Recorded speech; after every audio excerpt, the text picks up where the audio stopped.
Bismillahirrahmanirrahim. Assalamualaikum warahmatullahi wabarakatuh. Perkenalkan, nama saya Salsabila Yusuf. Saya dari jurusan Manajemen Pendidikan Islam kelas 1B. Jadi dalam pembuatan video ini saya akan menjelaskan materi kedua yang berjudul tentang logika dan berpikir secara ilmiah. Yang pertama yaitu pengertian sarana berpikir ilmiah. Sarana ilmiah pada dasarnya merupakan alat yang membantu kegiatan ilmiah dalam berbagai langkah yang harus ditempuh. Sarana ilmiah merupakan suatu alat, dengan alat ini manusia melaksanakan kegiatan ilmiah. Pada saat manusia melakukan tahapan kegiatan ilmiah, diperlukan alat berpikir yang sesuai dengan tahapan tersebut.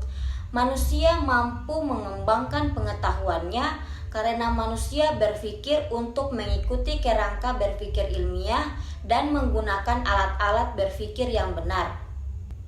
Untuk mendapatkan ilmu, diperlukan sarana berpikir ilmiah. Sarana berpikir diperlukan untuk melakukan kegiatan ilmiah secara baik dan teratur. Sarana berpikir ilmiah ada 4, yaitu yang pertama ada bahasa, logika, matematika, dan statistika. Sarana berpikir ilmiah berupa bahasa sebagai alat komunikasi yang verbal untuk menyampaikan jalan pikiran kepada orang lain.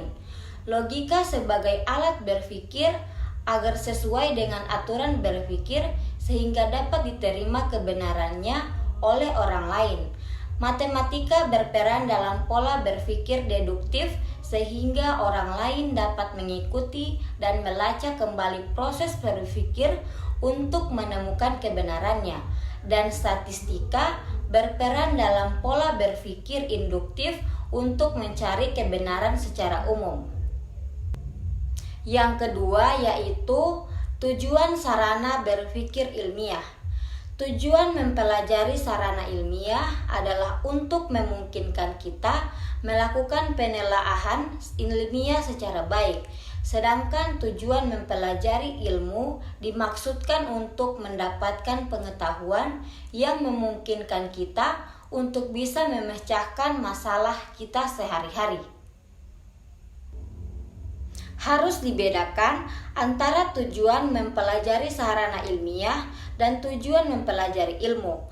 Tujuan mempelajari sarana ilmiah adalah agar dapat melakukan kegiatan penelaahan ilmiah. Untuk memaksimalkan kemampuan manusia dalam berpikir menurut kerangka berpikir yang benar, maka diperlukan pengetahuan tentang sarana berpikir ilmiah dengan baik pula. Manusia mempelajari ilmu agar dapat menyelesaikan permasalahan-permasalahan yang terjadi dalam kehidupannya. Dengan itu, yang telah dipelajarinya, manusia dapat meningkatkan kemakmuran hidupnya. Kemudian yang ketiga yaitu fungsi sarana berpikir ilmiah. Fungsi sarana ilmiah adalah membantu proses metode ilmiah dan bukan merupakan ilmu itu sendiri. Sarana ilmiah mempunyai fungsi-fungsi yang khas dalam kegiatan ilmiah secara menyeluruh. Dalam mencapai suatu tujuan tertentu, keseluruhan tahapan kegiatan ilmiah membutuhkan alat bantu yang berupa sarana berpikir ilmiah. Sarana berpikir ilmiah hanyalah alat bantu bagi manusia untuk berpikir ilmiah agar dapat memperoleh ilmu. Sarana berpikir ilmiah bukanlah suatu ilmu yang diperoleh melalui proses kegiatan ilmiah. Yang keempat, yaitu bahasa sebagai sarana berpikir ilmiah. Salah satu perbedaan manusia dengan makhluk lainnya adalah kemampuan manusia berbahasa. Bahasa memiliki peranan yang sangat penting dalam kehidupan manusia, termasuk di dalamnya adalah kegiatan ilmiah. Bahasa menggunakan sarana bahasa. Bahasa merupakan lambang serangkaian bunyi yang membentuk suatu arti tertentu.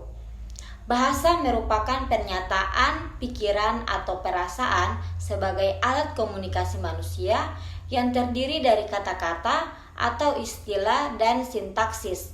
Kata atau istilah merupakan simbol dari sesuatu, sedangkan sintaksis merupakan sarana menyusun kata-kata menjadi kalimat yang bermakna. Bahasa sebagai sarana ilmiah mempunyai kelemahan. Kelemahan tersebut antara lain sebagai berikut. Yang pertama yaitu bahasa bersifat multifungsi. Yang kedua, bahasa memiliki arti yang tidak jelas dan eksak yang dikandung oleh kata-kata yang membangun bahasa. Kemudian yang ketiga, bahasa mempunyai beberapa kata yang memberikan arti yang sama. Dan yang keempat yaitu konotasi bahasa yang bersifat emosional. Keberadaan bahasa sebagai sarana berpikir ilmiah ternyata memiliki kelemahan-kelemahan yang melekat pada bahasa tersebut. Bahasa sulit dilepaskan dari emosi dan sikap seseorang. Selanjutnya yang kelima yaitu logika sebagai sarana berpikir ilmiah. Menurut Bakhtiar, logika adalah sarana berpikir sistematis, valid, dan dapat dipertanggungjawabkan. Karena itu, berpikir logis adalah berpikir sesuai dengan aturan-aturan berpikir, seperti setengah tidak boleh lebih besar daripada satu. Logika merupakan kumpulan kaidah-kaidah yang memberi jalan atau sistem berpikir tertib dan teratur sehingga kebenarannya dapat diterima oleh orang lain. Logika adalah bidang pengetahuan yang mempelajari tentang asas, aturan, dan prosedur penalaran yang benar.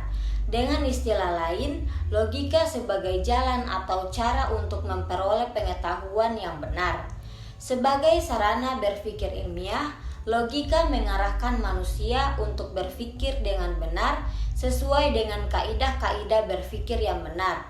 Dengan logika, manusia dapat berpikir dengan sistematis dan dapat dipertanggungjawabkan kebenarannya. Yang keenam, matematika sebagai sarana berpikir ilmiah. Bahasa sebagai alat komunikasi verbal mempunyai banyak kelemahan karena tidak semua pernyataan dapat dilambangkan dengan bahasa. Untuk mengatasi kelemahan-kelemahan bahasa tersebut, maka digunakanlah sarana matematika. Matematika sebagai sarana berpikir deduktif menggunakan bahasa artifisial, yakni murni bahasa buatan manusia. Keistimewaan bahasa ini adalah terbebas dari aspek emotif dan efektif serta jelas terlihat bentuk hubungannya. Matematika lebih mementingkan kelogisan pernyataan-pernyataan yang mempunyai sifat-sifat yang jelas. Yang ketujuh, statistika sebagai sarana berpikir ilmiah. Statistika harus mendapat tempat yang sejajar dengan matematika agar keseimbangan berpikir deduktif dan induktif yang merupakan ciri dari berpikir ilmiah dapat dilakukan dengan baik. Statistika sebagai sarana berpikir ilmiah tidak memberikan kepastian namun memberikan tingkat peluang bahwa untuk premis-premis tertentu dapat ditarik suatu kesimpulan dan kesimpulannya mungkin benar, mungkin juga salah. Langkah yang ditempuh dalam logika induktif menggunakan statistika yaitu yang pertama, observasi dan eksperimen, yang kedua, memunculkan hipotesis ilmiah, yang ketiga, verifikasi dan pengukuran, dan yang keempat, sebuah teori dan hukum ilmiah.